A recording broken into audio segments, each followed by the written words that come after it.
local cop accused of using his uniform to play Casanova, and why he is still on the force even though officials say he should have been history years ago.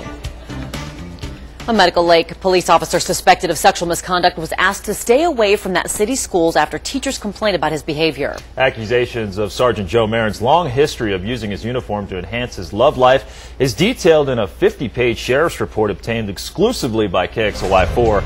Jeff Humphrey is live in Medical Lake, where Marin's alleged pattern of harassing women, it dates back more than 10 years.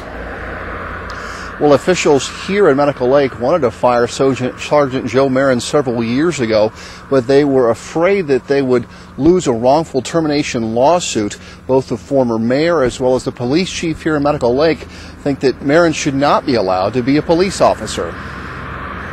You indicated in your statement that he touched your breast, and what were you wearing that day? This Medical Lake City employee accuses Sergeant Joe Marins of feeling her breasts under the guise of removing a spill from her blouse. Last weekend, under oath, Marins denied ever touching the woman. They said you spilled on yourself. She looked down like this, looked back and forth, and said, "Where?"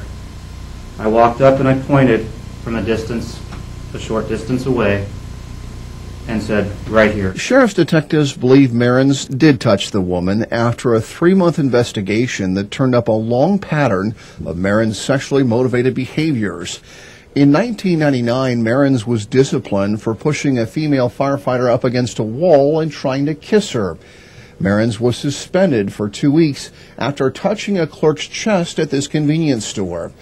A former worker at Pine Lodge Correction Center says Marins let her out of a ticket after asking her out on a date.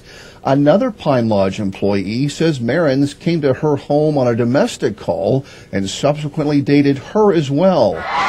Numerous witnesses, including a sheriff's deputy, saw Marins use his cell phone to take pictures of college co-eds during Medical Lake's polar bear plunge. Marins' libido prompted the local school superintendent to ask the sergeant to quit hanging around their gym. During the most recent investigation, Marins refused to take a sheriff's polygraph test. However, Marins did hire his own polygraph examiner, who says the sergeant is telling the truth about not touching the woman with a spill on her blouse. Now, the investigation involving the blouse incident has now been forwarded to the prosecutor's office. They're going to have to decide whether or not they want to file charges in this case. And until that happens, Sergeant Marins is on paid administrative leave. Reporting live in Medical Lake, Jeff Humphrey, KXLY4.